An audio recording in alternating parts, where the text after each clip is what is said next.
এখন আমরা আছি দ্বারকা নদীতে। তো দ্বারকা নদী উপরে যে আছে এটা হচ্ছে গাতলার ব্রিজ বলে আমরা পরিচিত। আসুন আজকে ঘুরে দেখাবো সেই জায়গা। তো আমরা প্রথমেই চলে যাই ডাঙ্গাপাড়া পার হয়ে নবপল্লীর পাশ দিয়ে, এই যে নবপল্লী স্কুল, এর ঠিক পাশ দিয়ে চলে যাচ্ছি আমরা গাতলায়। ওই যে গাতলা জল ট্যাঙ্কিটা দেখতেই পাচ্ছেন। গাতলা খুব এখন উন্নত জায়গা হয়ে গেছে। আগে থেকে কাদার জন্য যাওয়া যেত না, কিন্তু এখন খুব উন্নত হয়েছে। তো আমরা পৌঁছে গেছি গাতলায়। তো আমরা পৌঁছাতেই দেখি এখানে হাট বসেছে। এই যে হাট, দিনটা ছিল বুধবার, অর্থাৎ বুধবারে এখানে কাপড়ের হাট বসে, আপনারা দেখতেই পাচ্ছেন। তো আমরা চলে যাচ্ছি গাতলার ব্রিজের দিকে। আপনারা দেখতে পাচ্ছেন এই গাতলার ব্রিজটি মূলত দ্বারকা নদের উপরে অবস্থিত। এই দ্বারকা নদের আরেকটি নাম আছে যাকে বাবলা বলেও পরিচিত।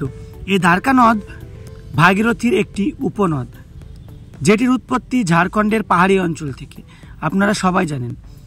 তো আমরা ওই যে সামনে রয়েছে গাতলার ব্রিজ নামে পরিচিত। এই গাতলার ব্রিজ মূলত আমাদের দুটি ব্লক অর্থাৎ কান্ধি এবং খড়গ্রাম দুটোকে একত্রিত করেছে। এই রাস্তা দিয়ে বহরমপুর টু শেরপুর যাওয়ার শর্টকাট রাস্তা। এই যে পৌঁছে গেছি আমরা গাতলার ব্রিজের উপরে, অর্থাৎ দ্বারকা নদীর ওপরে ব্রিজ। দ্বারকা নদে অনেকগুলো ব্রিজ আছে, তবে এই গাতলার ব্রিজটা মূলত আমাদের কাছে অন্যতম। এই যে নদী দেখতে পাচ্ছেন, এই নদীটি হচ্ছে অনিত্যবাহ নদী। তো আমরা এখানে স্ট্যান্ড করে আপনাদেরকে সম্পূর্ণ দেখানোর চেষ্টা করছি। এই দ্বারকা নদী একটি গুরুত্বপূর্ণ উপনদী। এই দ্বারকা নদীর অনেকগুলি শাখা প্রশাখা নদী ও খাল বিলের সঙ্গে যুক্ত হয়ে ভাগীরথীতেও মিশেছে। আবার এটা ভাগীরথীর উপনদীও বলা চলে। এই নদী মূলত পশ্চিমবঙ্গের মোহাম্মদবাজারের কাছে আমাদের পশ্চিমবঙ্গে প্রবেশ করেছে, এবং এই নদী বীরভূমের মধ্য দিয়ে আমাদের মুর্শিদাবাদে প্রবেশ করেছে। আমাদের এই দ্বারকা নদীর আমি ব্রিজের অংশগুলো সমস্ত জায়গা থেকে দেখানোর চেষ্টা করেছি। দেখুন কত সুন্দর লাগছে, দেখে বুঝতে পারছেন। এখানে মোটামুটি 5টা প্লার আছে, দেখতে পাচ্ছেন আপনারা, খুব সুন্দর। এই যে দূর থেকে আমি দেখানোর চেষ্টা করেছি বারবার। আমরা দূর থেকে দেখানোর জন্য আমরা বাঁধের উপর দিয়ে যাচ্ছি, দ্বারকা নদীর যে বাঁধ তার উপর দিয়ে আমরা চলে যাচ্ছি। এই যে ব্রিজ, অনেক দূর থেকে খুব সুন্দর লাগছিল ব্রিজটাকে দেখতে। তো আমাদের কাছে একটি অন্যতম জায়গা এটি যোগাযোগ, অর্থাৎ খড়গ্রাম, বারবার বলছি যে খড়গ্রাম ও আমাদের কান্দি থানার একটা যোগাযোগের মাধ্যম এই গাতলা ব্রিজ।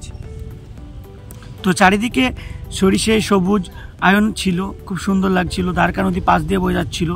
এই দ্বারকা নদীতে সারা বছর জল থাকে না, এটি ঝাড়খণ্ডের পাহাড়ি অঞ্চল থেকে সৃষ্টি হয়েছে এবং এটি একটি অনিত্যবাহ নদী, তাই এখানে সারা বছর জল থাকে না।